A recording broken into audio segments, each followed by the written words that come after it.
আসসালামু আলাইকুম সবাইকে and welcome to Halkenstein infinity school. তোমরা যারা এবার এসএসসি ২৬ ব্যাচের আছো তাদের জন্য আমি ট্রাই করতেছি আমাদের পদার্থবিজ্ঞানের একটা সিরিজ বের করতে। এই সিরিজটা actually change your mindset concept থেকে আমি নেওয়ার ট্রাই করছি। সো চেঞ্জ ইউর মাইন্ডসেটটা কি?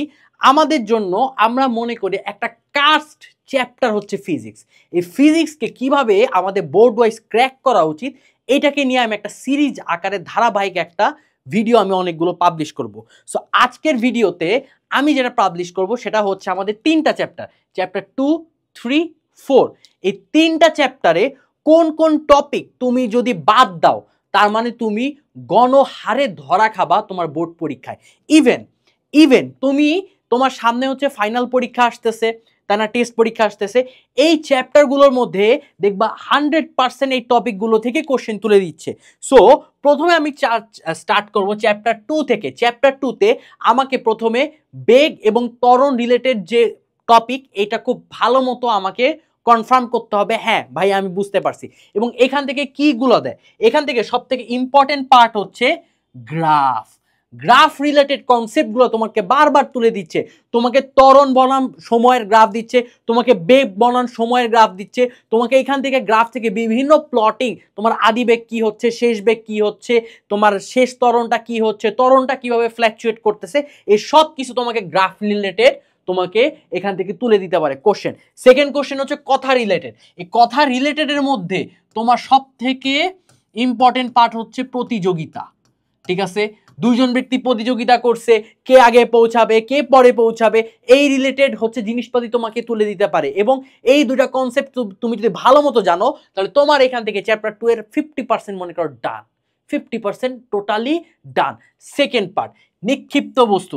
একটা বস্তু মনে করেন কলম, আমি এখানে উপরের দিকে নিক্ষেপ করলাম, এই নিক্ষেপের পরে এর বিভিন্ন প্যারামিটার কিভাবে চেঞ্জ হচ্ছে এই রিলেটেড ম্যাথগুলো মাঝে মাঝে তুলে দিতে পারে। তবে আমি বলে রাখি আমার গ্রাফ এবং কথা রিলেটেড মধ্যে প্রতিযোগিতা হইতে পারে, গাড়ি একটা মানুষকে ধাক্কা দিবে কি দিবে না এগুলা হইতে পারে, এগুলা কিন্তু অনেক বেশি আছে। এখান থেকে আসার চান্স হচ্ছে 70%, 30% চান্স হচ্ছে আমার নিক্ষিপ্ত বস্তু। তার মানে চ্যাপ্টার 2 থেকে যদি তুমি এই দুইটা কনসেপ্ট খুব ভালো মতো পিক করো তাহলে মোটামুটি চ্যাপ্টার 2 আমার ডান। এরপরে হচ্ছে চ্যাপ্টার 3। চ্যাপ্টার 3তে তোমার যেহেতু বলের সূত্র F=ma এবং F=ma দিয়ে তোমার র সূত্র দিয়ে তোমার ম্যাথ দিতে পারে। এরপরে যেটা সব থেকে বেশি দেয়, যেটা ভাইয়া সব থেকে বেশি দেয় সেটা হচ্ছে ভরবেগের সংরক্ষণশীলতা নীতি, অর্থাৎ সংঘর্ষ কিভাবে হচ্ছে। অর্থাৎ ওই যে তোমরা করো না m1u1 plus m2u2 equals to m1v1 plus m2v2, এই সূত্র দিয়ে যে ম্যাথগুলা, যে দুইটা গাড়ি যদি মুখোমুখি আসে তাহলে একটা গাড়িকে পজিটিভ একটা গাড়িকে নেগেটিভ ধরবো, দুইটা গাড়ি যদি একই দিকে সংঘর্ষ হয় তাহলে সেম চিহ্ন দিয়ে করব। এই পার্টটা খুব বেশি তোমাদের দিবে ভরবেগের সংরক্ষণশীলতা নীতি থেকে। আরেকটা দেয়, আরেকটা হচ্ছে বন্দুক আর গুলি। ঠিক আছে, বন্দুক আর গুলি, এটাও আমাদের ভরবেগের সংরক্ষণশীলতা নীতি এই সূত্র দিয়ে করা পসিবল। এই দুটা টাইপ খুব বেশি দেয়, খুবই বেশি দেয় ভাইয়া, সাবধান এই দুটা টাইপ যাতে 100% প্র্যাকটিস করে যাও। এরপরে হচ্ছে ঘর্ষণ, সরি, এটা হচ্ছে আমার ঘর্ষণ রিলেটেড যে পার্টটা, এটা তোমাকে মাস্ট পড়তে হবে। হয় তুমি ঘর্ষণ সিকিউতে পাবা, না হয় ঘর্ষণ তুমি এমসিকিউতে পাবা। ঘর্ষণ তুমি পাবাই, তাহলে ঘর্ষণটা ভালো মতো পড়ে তুমি সেটাকে প্র্যাকটিস করে যেতে হবে। তারপরে চ্যাপ্টার 4-এ আমাদের কাজের বেসিক সূত্র W=Fs, এটা তোমাকে মাস্ট মনে রাখতে হবে। এবং সব থেকে মজার ব্যাপার হচ্ছে এই আমার গতি শক্তি আর বিভব শক্তি, 12 mv² mgh, এই দুইটা সূত্র কোথায় কিভাবে ইউজ হচ্ছে এটা সব থেকে ইম্পর্টেন্ট। এইটা ভাইয়া এই চ্যাপ্টার 1 কাইন্ড অফ একটা ইম্পর্টেন্ট পার্ট। এবং মজার ব্যাপার হচ্ছে এইটার মধ্যে সব থেকে বেশি ইম্পর্টেন্ট কি বলেন তো ভাইয়া, এখানে একটা ভূমি, এই পয়েন্টে একটা বস্তু আছে, এটা নিচের দিকে পড়তেছে, এখন বিভিন্ন পয়েন্টে আমার মোট এনার্জি কতটুকু হচ্ছে সেটা আমাদেরকে বের করতে বলতে পারে। বুঝতে পারছেন, এটা অনেক কমন ম্যাথ, যে একটা বস্তু ভূমিতে, এই উচ্চতা একটা বস্তু আছে ভূমি থেকে, এখন বিভিন্ন পয়েন্টে তার মোট শক্তি কিভাবে কাজ করতেছে, তার গতি শক্তি কিভাবে কাজ করতেছে, তার বিভব শক্তি কিভাবে কাজ করতেছে, এগুলো তোমাকে বলতে পারে।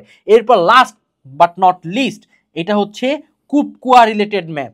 ঠিক আছে, অর্থাৎ একটা পূর্ণ কুয়া ছিল, একটা পূর্ণ কুয়া ছিল, এটাকে আপনি খালি করছেন, এই খালি করার ফলে তার হচ্ছে কতটুকু কৃত কাজ হয়েছে অথবা তার কতটুকু ক্ষমতা হয়েছে। এখান থেকে আপনার দুইটা কোশ্চেন দিতে পারে, হয় কতটুকু কাজ করছেন, না হয় তার কতটুকু ক্ষমতা ছিল। এই দুইটা মধ্যে যে কোনো একটা আপনাকে কোশ্চেনে পিক করে দিতে পারে, এবং এটা হচ্ছে স্পেশাল সিনারিও কেস। এটা কিন্তু আমার স্পেশাল সিনারিও কেস, এটা খুব বেশি দেয় না, বাট এই বান্দাটা খুব বেশি দেয়। চ্যাপ্টার 3-তে আরেকটা পার্ট, এটা হচ্ছে পুলি রিলেটেড ম্যাথ। এই ম্যাথটাও হচ্ছে আপনার স্পেশাল সিনারি, এটাও আপনার স্পেশাল সিনারি। এটা খুব বেশি দেয় না, বাট দিলে করার কিছু নাই, এটা এত বেশি স্পেশাল। মনে করেন এখানে কি ছিল, এখানে একটা পুলি ছিল, এখানে একটা বস্তু আছে, এখানে একটা বস্তু আছে। এখন এদের মধ্যে বল কিভাবে কাজ করবে, ত্বরণ কিভাবে কাজ করবে, এইটা আপনাদের বলে দিতে পারে। সো আজকের আমাদের ফার্স্ট লেকচার বলতেছে ফার্স্ট ভিডিওতে আমি ট্রাই করছি আপনাদের চ্যাপ্টার 2, 3 এবং 4 এটা সিকিউ নিয়ে আপনাদের টোটালি অ্যানালাইসিস করে দেওয়া, এবং আমি কিন্তু ভাইয়া সুন্দর মতো অ্যানালাইসিস করে দিছি। লাস্ট বাট নট লিস্ট, এই চ্যাপ্টার থেকে আপনাকে সব থেকে বেশি এমসিকিউ প্র্যাকটিস করতে হবে। আপনি মাথায় রাখবেন, আপনি যদি এমসিকিউ অ্যাটলিস্ট বোর্ডের গুলা ভালো মতো প্র্যাকটিস করে যান, এবং এমসিকিউ প্র্যাকটিস করার সময় মাথায় রাখবেন আপনার ক্যালকুলেটরের পূর্ণ ব্যবহার আপনাকে করতে হবে। অর্থাৎ এত ফাস্ট ক্যালকুলেটর চাপতে হবে যাতে আপনি পরীক্ষার হলে গিয়ে ফাস্ট আপনি ক্যালকুলেশন করতে পারেন। মাথায় রাখবেন, আপনি ক্যালকুলেটর যত ফাস্ট ইউজ করার ট্রাই করবেন, তত ফাস্ট আপনার ম্যাথ মিলবে। সো এই পার্টগুলো করার পরে আপনাকে কি ধরতে হবে, এই এমসিকিউ বোর্ডের কোশ্চেনগুলো ধরতে হবে। তার মানে আপনার মাথায় থাকবে আপনার সিকিউ তো এখান থেকে ভালো মতো দিচ্ছে, বাট এমসিকিউ লিখে রাখেন। যারা এখন এমসিকিউ প্র্যাকটিস করবেন না, পরীক্ষার আগে তারা সব থেকে বেশি হতাশায় ভুগবেন এমসিকিউ নিয়ে, কারণ তাদের টেনশনই থাকবে ভাই এমসিকিউ তো টাইমলি শেষ করতে পারতেছি না। তাই আজকে যারা আমার ভিডিওটা দেখতেছেন তারা 100% এমসিকিউ টাইমলি যাতে শেষ করতে পারেন, প্রিপারেশন নেওয়ার জন্য এখন থেকে স্টার্ট করতে হবে। সো আজকে এতটুকুই ছিল, ইনশাল্লাহ নেক্সট কোনো গাইডলাইন সেশন থাকতেছে, এবং এটারও কিন্তু আমার সিরিজ আকারে যাবে।